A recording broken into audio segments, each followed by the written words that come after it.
Hey everyone, welcome to the Roundtable with Vienna Whyte, Season 1, Episode 54. I'm your host, Millie Rouge, from the band Vienna Whyte here in Edmonton, Canada. This Roundtable is a YEG Music production. Let's get into introducing our guests that we have on the show today. Our first guest is Geoff Reid from Edmonton, Canada. Howdy. Our second guest is Almyr Jules from Ottawa, Ontario, Canada as well. Welcome everybody. I like to specify that we're all from Canada because sometimes people don't know our provinces from the States. So I like to be very clear about where we're from.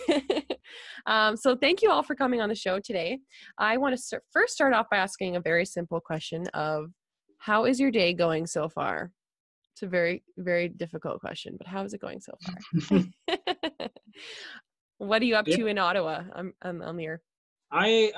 So far it's good. It's honestly a very good day. It's been eventful with my laptop updating and everything. So I've been doing a lot of technical work today. Right. So yes, it's one of those days, a tech day. Yeah. And Geoff, how's it in Leduc, all the way out in Leduc for you? All the way out in Leduc. It's so far from Edmonton. Right. It's okay. It's a bit windy, which I'm not a fan of, but it's an okay day. Yep. So far, so good. It's not raining, so we can't complain. So that's true.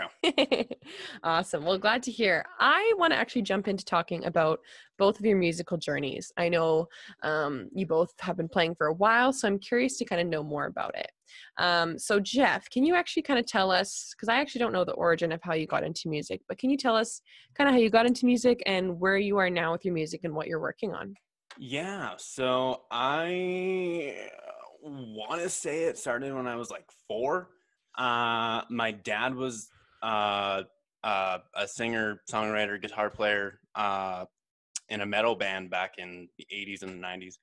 And that just kind of influenced me. And then growing up, I'd hear, bands on the radio like Queen, The Who, Led Zeppelin, Green Day. And I was like, man, I want to Kiss. And I'm just like, I want to do what those guys do. I want to be like those guys. So then it just transpired into me moving towards that. And by the time that I was 7, I was writing my own things. I got to write jingles and stuff. And then by the time that I was 14, I think I had my first band when I was 14. And then it's just kind of spiraled into many other bands. And then over time, I just became a solo artist. And then I got more gigs and I got more publicity. And I just started doing music all the time. So doing your thing, yeah. Yeah. So you do record a lot of your own music, is that correct? Yeah. It's all actually, I'm in, we call it the hotspot, and this is where it all happens. That's where the magic happens, right? Yep. It's messy Awesome. right now. No, that's okay. It's quarantine. It's all good. Now, Almyr, I want to hear more. I've never met you before. I've actually met Geoff before. We've done a few shows in Edmonton here together. So that's how I know Geoff. But I've never met you before. So I want to hear more about your musical journey and how you got to where you started and where you are now. Well, I wasn't super young when I wanted to do music. My dad played guitar in my house, but I never he didn't teach me guitar. That was not that was a thing. I started music at the age of, I think it was 18. I didn't even want to be near music before. I liked music, but that wasn't my passion. But it was I was dating a girl for a year and a half, and we were very much it was going really well, and then she ended up cheating on me in the process towards the end of that relationship. And because of that, I didn't know how to really express what I wanted to do. I learned guitar a couple of years ago specifically to try to ask out a girl in a cool way, because that's what I did my entire life. Yes. So I learned guitar, and so for me, after that happened, I decided I'm just gonna write a song about it. I just see how that works. Maybe that could help me cope. I wrote the song in 3 hours. It made me feel super good because I was I said everything I wanted to say at once. Right. So ever since then, I think that's when the music journey started, where it was I started writing music. I started, instead of playing covers, I started actually playing my own music. And then I moved to Ottawa here about 4 years ago, and I started playing open mic nights. Yeah. And from open mic nights to I started meeting my bassist and then my drummer, and then after that all of that pieces just started falling together. Right. And now now I'm playing shows and getting paid for it. It's really nice. I'm really happy. Yeah, that's an amazing thing to get paid for your music. Absolutely. Now, out of curiosity, do you know a Chris Zimmerman from Ottawa? Yes, I do. I Okay. love Chris. Yeah, we interviewed him not too long ago, and he toured here in Edmonton a while ago. And there's also, we interviewed Kyle Yvonne or something. Do you know Kyle? Ivan? I think I'm saying it wrong. Yeah. That's fine. Yeah. Cool. Both very great musicians. Me and Chris have the same hat. Yes, you guys totally do. I didn't even realize that. That's awesome. Yeah, I heard from, Chris and Kyle both saying like Ottawa is quite a small music community. So I was kind of curious to see from you if you knew both of them, which just proves the point that it really is a small world. That's amazing to hear. I did want to ask you, you are in something on your Instagram as well. You're entered in a contest kind of deal called The Shot. Is that correct? Yeah. Can you tell us more about that and what it is? Yeah, so the shot is an organization. So the CEO of the whole thing, his name is CJ. He started this competition trying to highlight the Canadian artists and the Canadian talent that happens all around Canada. So he created this thing called the Shot, where at first, when it first started, it was like you perform, you apply by performing, and then you would cover, and then you go through the entire competition until it ends. Right. This year they remastered it to the point where now it's all original music. So it's no longer, it's no longer cover songs. It's no longer stuff. The idea is they're making the competition feel like you're applying for your single to be released in a major label, and every step of the competition is like applying for a chance to be signed to a major label. Okay. So like for the first stage, it was the audition, and then now for the second stage right now, it's /voting/ we have to create an artist EPK. And we have to record the single that we're wanting to present to the label. Okay. And then the voting phase is just how they're doing is for the first top 40 people of the voting phase, those are the first people that they're going to be looking at for the EPKs, because they're only looking for 40 people, and there's like 110 people in the competition. That's nuts. And is this across Canada, I imagine? Yeah, it's across Canada. You literally, I think the only stipulation is if you get to the finals, you have to fly to Toronto. Right, which makes sense. That's where the whole competition is. Yeah, but it's across Canada. Cool. That's really awesome. That's exciting. Well, congrats on being in that, and I wish you all the best of luck with that. Yeah, so thank you both for sharing a little bit more about your journeys. It helps our audience to get to know you better. And for those of you at home, make sure you're voting for Almyr as well, because we're gonna show our support. Yeah, my vote. Yeah, that's awesome. Yeah. So I want to jump into our topic of the day. You both kind of touched on this a tiny bit, but I've actually never talked about on this show about stage energy before. We've talked about stage presence, kind of how to start learning that, but I want to talk specifically about energizing your crowd and your audience. So my first question I kind of have open to the both of you is, why do you think it's important to have stage energy and presence? Almyr, do you kind of want to start off and then we'll go to Geoff? Yeah, I actually like that question, because like for me it distinguishes how well a show can be and how many people will come back. The idea is for example, someone asked me the question like, if 3 of my favorite artists all played in Ottawa at the same time as I had a show, how would I convince people to come to my show? Because then it's like you get, for example, if Bruno Mars, Shawn Mendes, and Charlie Puth were all in Ottawa at the same time as me, how would I convince people to come to my show? And I think the stage energy and presence is very important for that. Yeah. If people remember that your show is like unique, it's lively, and it's amazing, that is one way you can keep people from sticking with you, even though these major artists that can do stadium shows are coming. Yeah. So that's an important. Totally. Yeah. I've actually never thought about it that way of, if there's 3 other people that are just as talented as me playing, how would you convince them? That's a great way to think about it. Absolutely. Yeah. Now, Geoff, what kind of do you think about this? Why do you think it's important to have stage presence or energy per se? I think it's important, so then you can relate to the audience, and Jerry Seinfeld said something really good, where it's just like you're not playing the show for yourself, you're playing the show for the people that are coming. Right.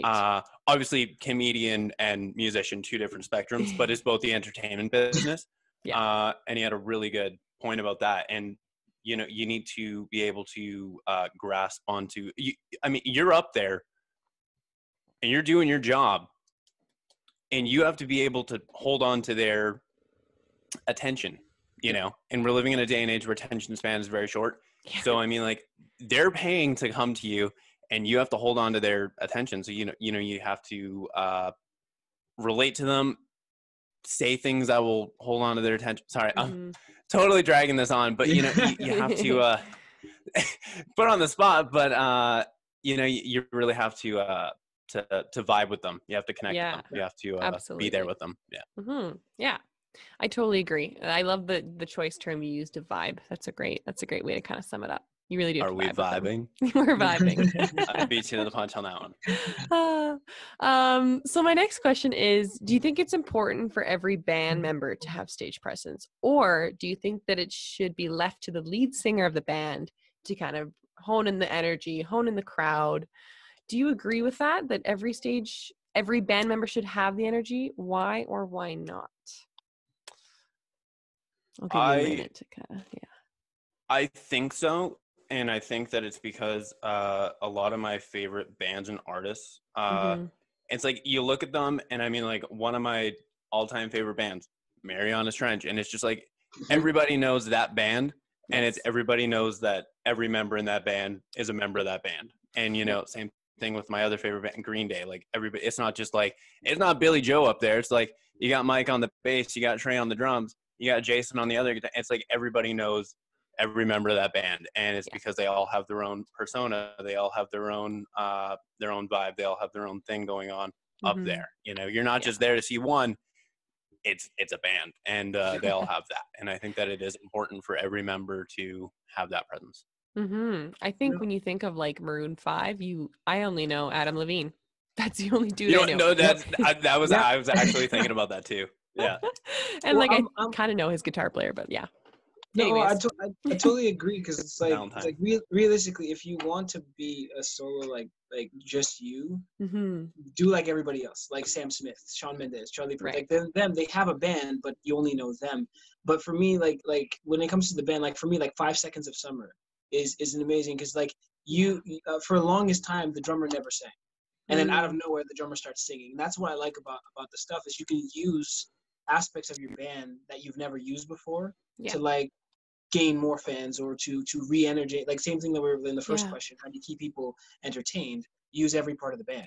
Like the bassist can do a sick bass solo, and he becomes the star for like 30 minutes, and you just that's why I love that. From like that's my view on like the bands. The bands are so important. If you're going to be a band, highlight everyone. Totally.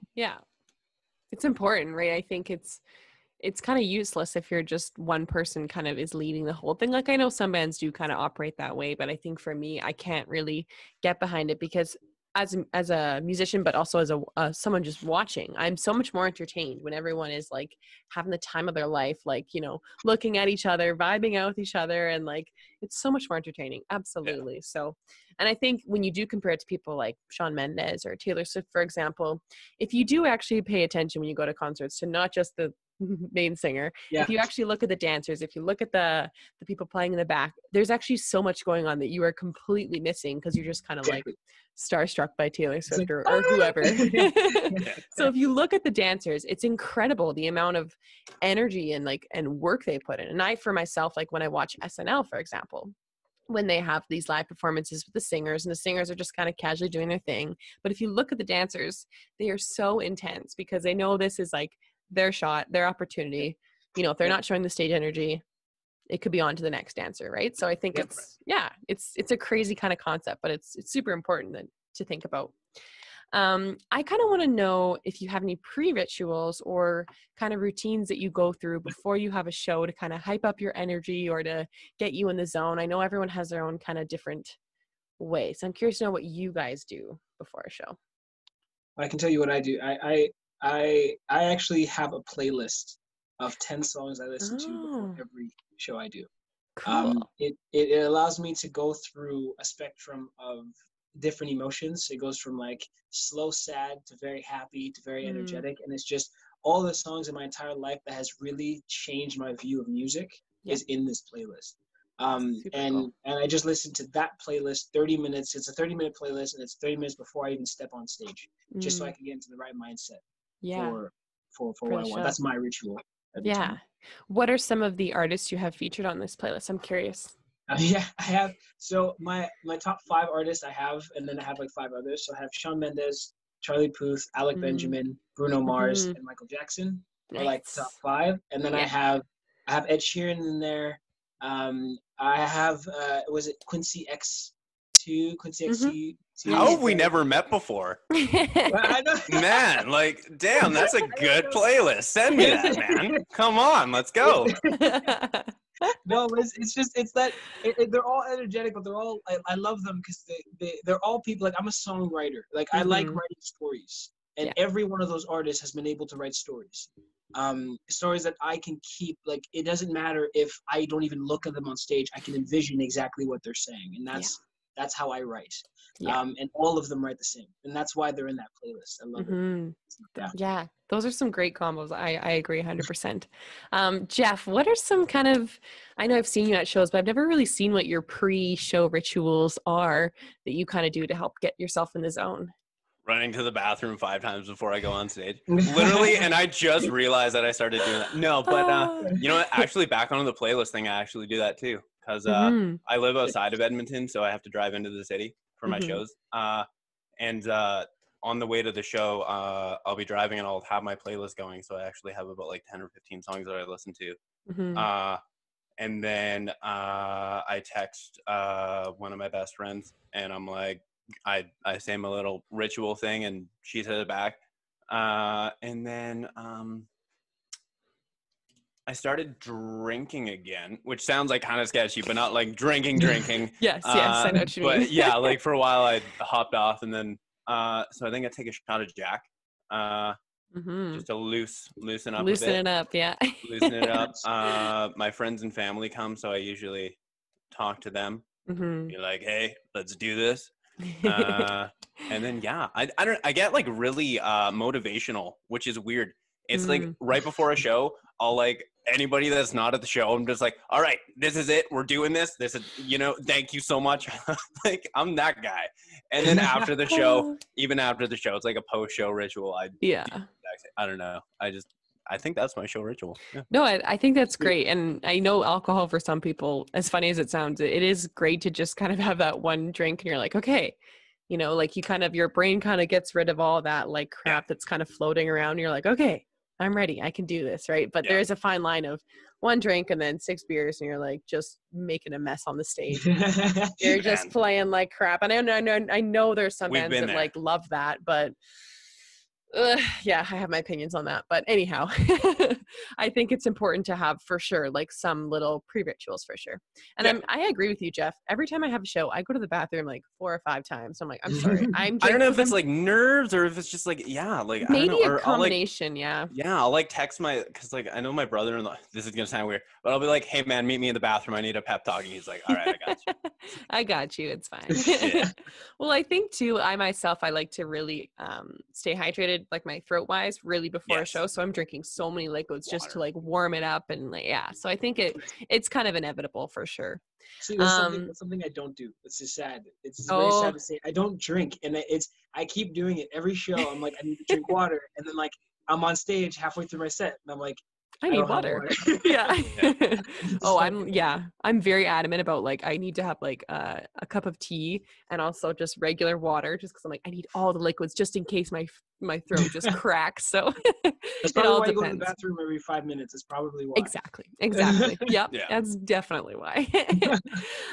So I kind of want to know, when you guys are at a different show, someone else's show that's not your own, what are some things that you notice that you maybe don't like seeing in performances, or it throws off the performance for you? Or this could be celebrities too. It doesn't have to be local. It could just be things that you don't like that you wish you could see differently in the artist. Wow, that's a good question. You have to be critical, so I'm sorry. Yeah, I know. You know what? I don't like seeing people being full of themselves. It's fair. It's like, do you know who I am? Like I can't stand those people. I like because I mean, like I said earlier, like you're up there to do one job and one job only, and that's to like entertain those people. Mm-hmm. And I'm guilty of it. You know what? I've pulled that before.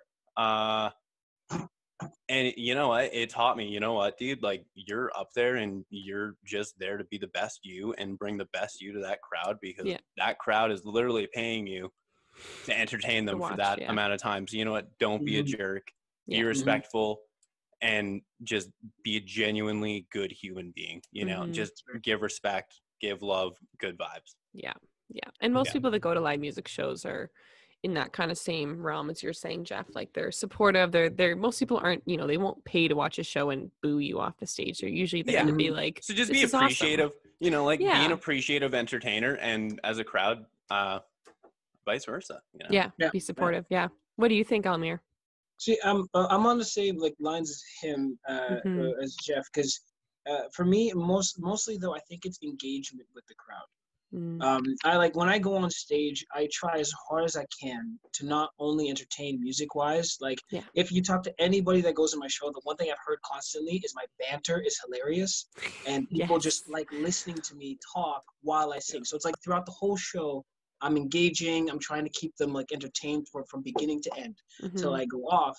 But I have been in shows where they come in and they're in their own zone and they do their song, the next song, and that's it. And it's like, there's no engaging. There's no like, I come to a show and it's like, just like, that sucks. That's my thing. Yeah. I'm curious to know, because banter is hard to build. I think when you first start out, it's really hard. So Almyr, I kind of want to know, what are some tips or things that you've learned along the way that maybe you can pass along for other people about stage banter? I see, here's the funny part is like, I've been told my banter's great. I don't know what I do differently. Honestly, I have no idea. I'm just myself. Like, the biggest thing is you cannot, if you're fake on stage, the crowd will feel it. That's all I know. Yeah. Is whatever you portray on stage, the crowd portrays back at you, and they will start feeling it. And so for me, I think the reason why my banter is people say my banter is hilarious is because I'm naturally just a talker. I talk to people. I get conversations. I try to keep people happy constantly. So it just goes through my banter, because I'm still nervous on stage. Like I'm going on stage like talking and I'm like, what do I do? So I just keep that idea constantly, and it comes out as like perfect. I've tried like scripting a banter. It's the worst. It's the absolute worst. I can't do it. I have to do it like on the spot, fly.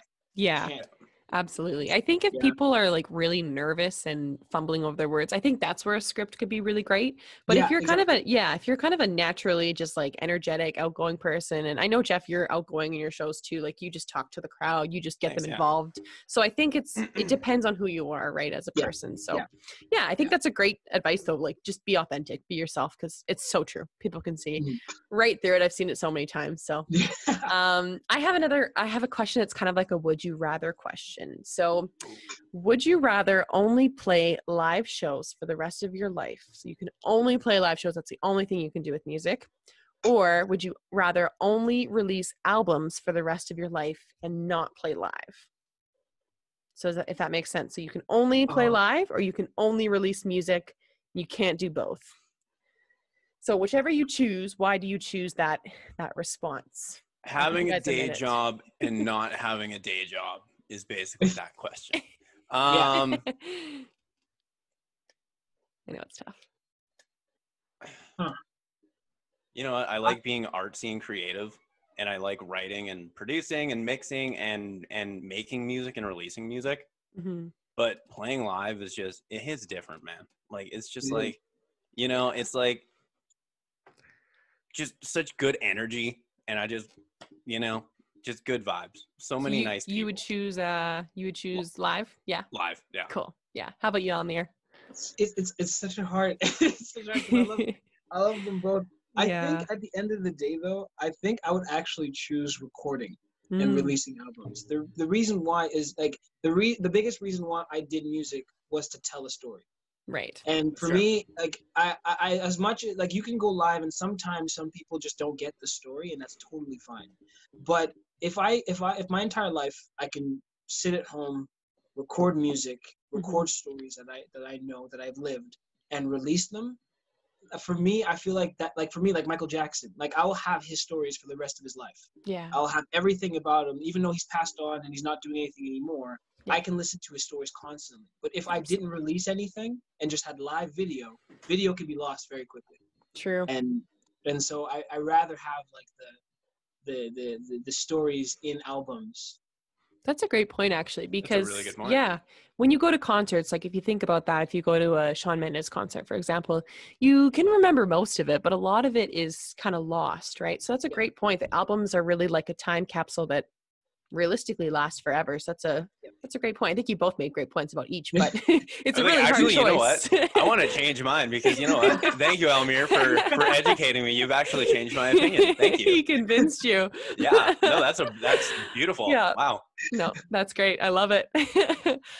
So I have one more question for the both of you. What advice would you give to a new artist who is looking to really improve or amp up their stage energy? What kind of pep talk would you give them to help them kind of get back into the zone of how to get stage energy? Be real. Yeah. Be real. And you know what?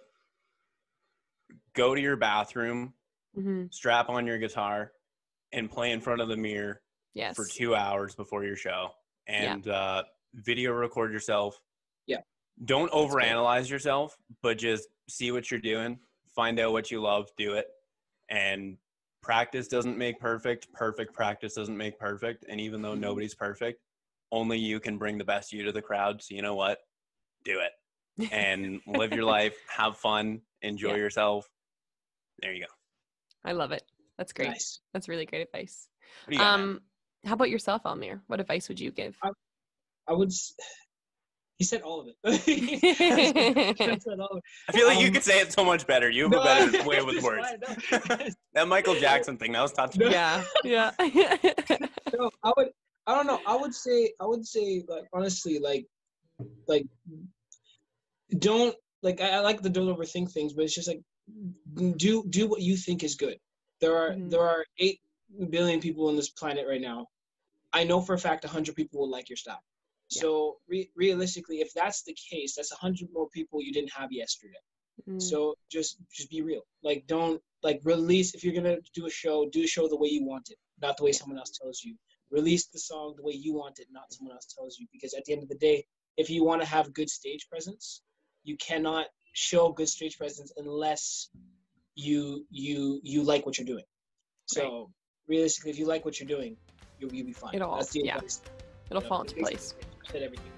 Yeah, no, that's great. Thank you so much for sharing. I really love that.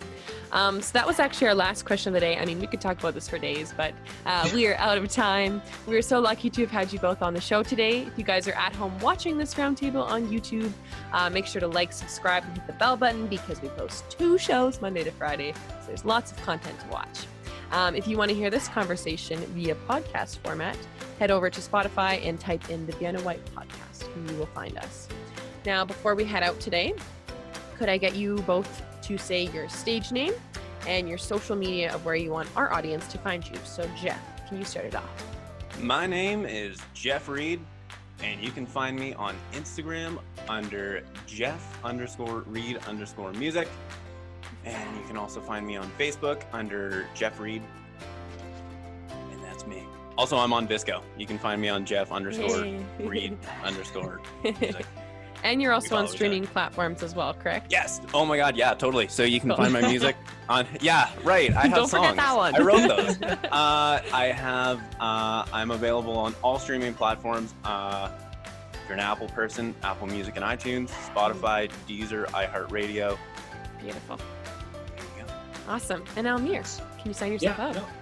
Yeah, my name is Almyr Jules. You can find me on Instagram at just Almyr Jules. Honestly, everything.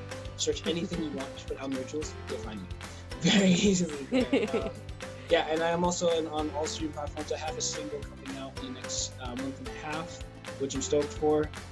So that's gonna be a new single, just going after the second stage of the shot. So I'm stoked for that.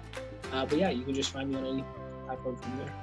Absolutely. Well, thank you so much for coming on the show. It was great seeing you again, Geoff, and it was great to meet you, Almyr. Yes, good to meet you. Thank you, guys. Bye-bye. Have a great day. Bye.